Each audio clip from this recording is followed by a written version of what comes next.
দুনিয়ার জীবনে কাজ করে ওহুম ইয়াহসাবুনা আন্নাহুম ইহসিনুনা সুনা, আমি আল্লাহ তাআলা তার এই সমস্ত কাজগুলোকে বরবাদ করে দিচ্ছি। ফালা নুকিমু লাহুম ইয়াউমাল কিয়ামাতি ওয়াজনা, কিয়ামতের দিন তার এই আমলগুলো পাল্লায় মাপা হবে না। সুবহানাল্লাহ।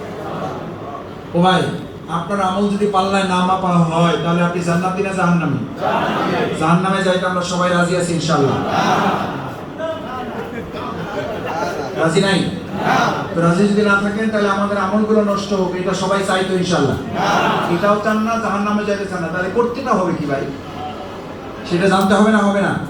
কি করতে হবে? আল্লাহ বলছেন ফালা নুকিমু লাহুম ইয়াউমাল কিয়ামাতি ওয়াজনা, কিয়ামতের দিন ওই সমস্ত আমলগুলো মাপার জন্য পাল্লাই স্থাপন করা হবে না, মানদণ্ড স্থাপন করা হবে, দাড়ি পাল্লাই স্থাপন করা হবে না। তার মানে বোঝা যায় সে বিনা হিসাবে জাহান্নামে যাবে। কোথায় যাবে? হয় বিনা হিসাবে জান্নাতে যাবে। আমল মাপার জন্য মানদণ্ডই স্থাপন হবে না, সে নাকি জান্নাতে যাবে, বিনা হিসাবে জাহান্নামে। আল্লাহ তাআলা খবর দিতে চাচ্ছেন, খবর। কুল হাল নুনাব্বিউকুম বিল আকসারিনা আমাল। আমাল মানে কি? আমল সমূহ, আমল করে এমন আমলকারীদের খবর দেব। কে দিতে চান খবর? আল্লাহ। তো খবর দেওয়ার জন্য কি আপনার অনুমতি চাইতেছেন, না খবরটা দেওয়ার ক্ষেত্রে আপনাদের মনোযোগ চাচ্ছেন? অনুমতি না মনোযোগ? এখানে শিক্ষক আছেন কয়জন? একটা হাত দেখান। মাদ্রাসা, স্কুল, কলেজ, ইবতেদায়ী, ফোরকানিয়া সব মিলে যত শিক্ষক আছেন, মাশাআল্লাহ, আল্লাহ আপনাদেরকে কবুল করুন।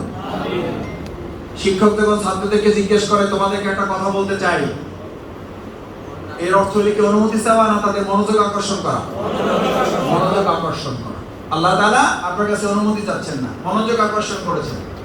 তার মানে এটা সব আয়াত গুরুত্বপূর্ণ, তার মধ্যে এটা একটু বেশি গুরুত্বপূর্ণ। কুল হাল নুনাব্বিউকুম বিল আকসারিনা আমাল, আমি কি তোমাদেরকে আমল করে আমার ধ্বংসকারী, আমল করে জাহান্নামে যাবে, আমল করে জান্নাত থেকে বঞ্চিত হবে, আমল করে আল্লাহর সাক্ষাৎ পাবে না, আমল করে রাসূল সাল্লাল্লাহু আলাইহি ওয়াসাল্লাম সুপারিশ পাবে না, এমন আমলকারীর খবর পীর সাহেব দিচ্ছেন, আমির জামাত দিচ্ছেন, জেলা আমির দিচ্ছেন, উপজেলা আমির দিচ্ছেন, নাকি আল্লাহ দিচ্ছেন?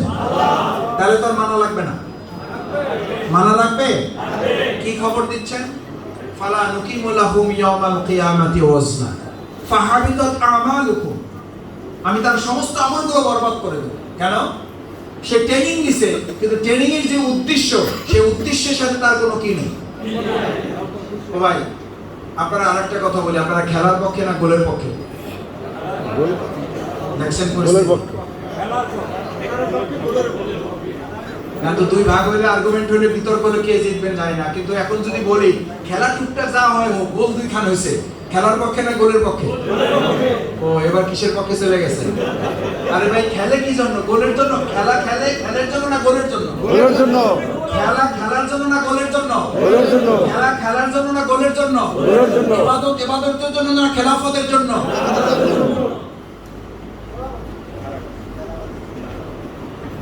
এত বুঝতে টাইম লাগলে হবে? একটু পরে তো মসজিদে সালাত আদায়ের জন্য যাওয়া লাগবে, ট্রেনিং নিতে। কিসের জন্য? আমাদের অবস্থা হচ্ছে ট্রেনিং নেই, কিন্তু কাজের সময় খবর নেই। ট্রেনিং এ খুব ভালো, ছাত্র হিসেবে ফার্স্ট ক্লাস ফার্স্ট। যেই পরীক্ষার টাইম আসছে, কয় যে আমার একটু শরীরটা খারাপ লাগতেছে স্যার, আমার তো আপনি চেনেন, আমি তো নিয়মিত ক্লাসে যাই, আমার তো হাতের লেখাও সুন্দর, কোনোদিন পড়া তো মিস দেয় নাই, কিন্তু আমি পরীক্ষা দিতে চাই না, পরীক্ষাটা মাফ করে দেন, আমার ফার্স্ট ক্লাস ফার্স্ট পাঠাই দেন। হবে?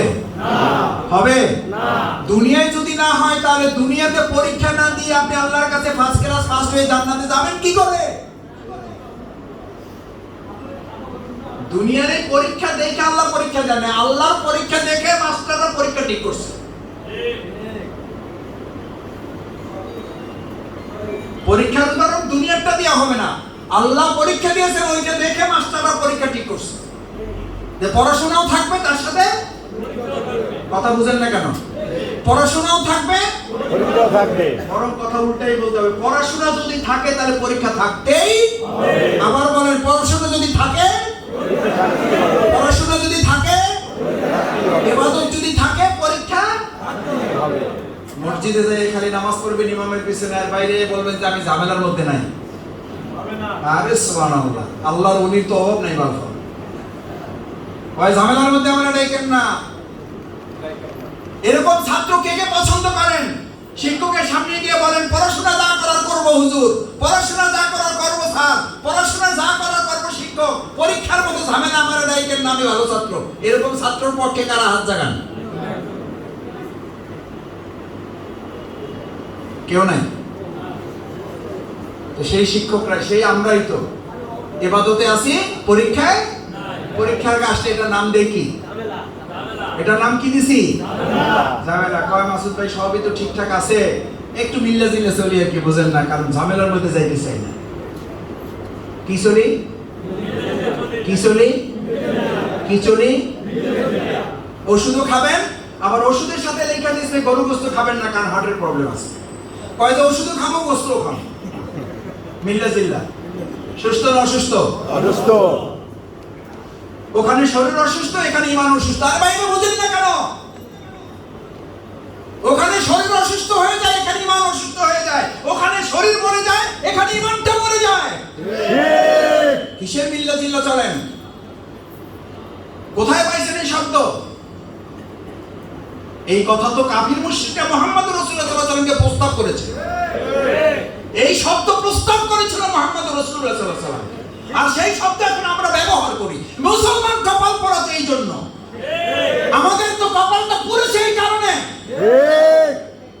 যে শব্দ নিয়ে কাফের মুশরিকরা মুহাম্মদ রাসূলুল্লাহ সাল্লাল্লাহু আলাইহি ওয়াসাল্লামের কাছে প্রস্তাব নিয়ে এসেছে, ওয়াদ্দু লাউ তুদহিনু ফায়দিনু। আহারে, কোরআন খোলেন, দেখেন দেখেন, নিজের মোবাইলে কোরআন ওপেন করেন। ওয়াদ্দু লাউ তুদহিনু ফায়দিনু। মুহাম্মদ তুমি একটু কম সম করো, তাহলে আমরা একটু নির্যাতন কম সম করব। বাউফলের প্রস্তাব আছে না নাই? আছে না নাই? তাহলে আমরা কম সম করব না মোকাবেলা করব? মোকাবেলা করব। কম সম না মোকাবেলা? কম সম না মোকাবেলা?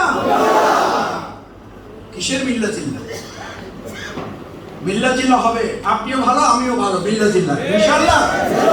সুদ থাকবে না, ঘুষ থাকবে না, চাঁদাবাজি থাকবে না, আমরা মিল্লা জিল্লা থাকবো। ঘুষ থাকবে, মোকাবেলা হবে। চাঁদাবাজি হবে, মোকাবেলা হবে। দখলদারিত্ব হবে, মোকাবেলা হবে। কিসের মিল্লা জিল্লা? কোথায় পেয়েছে মুসলমানরা এগুলো? এই মুনাফিকি কোথায় পেয়েছি আমরা?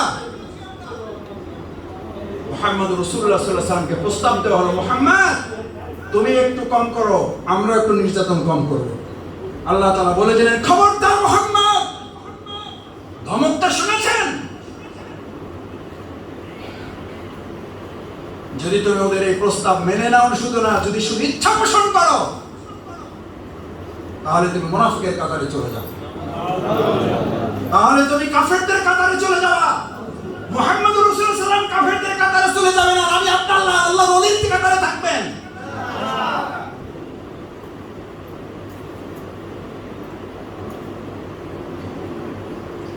ওয়াদ্দু লাউ তুদহিনু ফায়ুদহিনুন। আবশ্যকের কথা এই কিছুদিন আগে কৃষক সমাবেশ এখানে হয়েছে, বলে গেছে। কৃষক জমির সাথে আপনাদের সম্পর্ক আছে না নাই? ফসল থাকলে আগাছা থাকবে, আগাছা থাকলে কি থাকবে না? ফসল থাকবে। এই তো মিল্লা জিল্লা সবার অভ্যাস তো, মুখ থেকে আসল কথাটা বাইরে এসেছে। আসল কথাটা বাইরে এসেছে। ফসল থাকলে আগাছা থাকবে, আগাছা থাকলে একটু আগে কি কইলেন? আগাছা থাকলে ফসলও থাকে। ওই আমাদের অবস্থাও তাই। আরে ভাই, কথাটা কি আমার? এটা কার কথা?